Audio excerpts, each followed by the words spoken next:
বোন অথবা সম্পত্তি রিলেটেড বিষয় নিয়ে আপনার ছোট ভাই বোনের সাথেও, বড় ভাই বোন ছোট ভাই বোন উভয়ের সাথেই আমি দেখতে পাচ্ছি যে তিক্ততা তৈরি হতে পারে।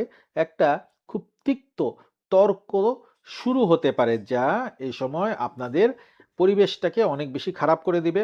আপনার জেদের কারণে ঘরোয়া পরিবেশ কিছুটা থমথমে থাকার সম্ভাবনা রয়েছে।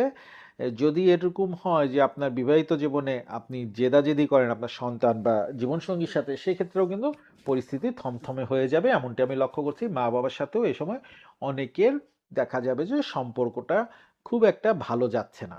এরপরে বন্ধুরা, ফেব্রুয়ারি মাসের 11 তারিখ থেকে 20 তারিখ মাঝখানের এই 10টি দিন, এই সময় সূর্য এবং বুধ গ্রহের উপরে রাহুর একটা নেগেটিভ প্রভাব পড়বে, যার ফলে পেশাগত জীবনে এক ধরনের আপনারা ভ্রমরতির ভিতর পড়তে পারেন বা হ্যালুসিনেশন তৈরি হতে পারে। যেটা সঠিক নয় সেটাই সঠিক মনে হতে পারে। তো কর্মক্ষেত্রে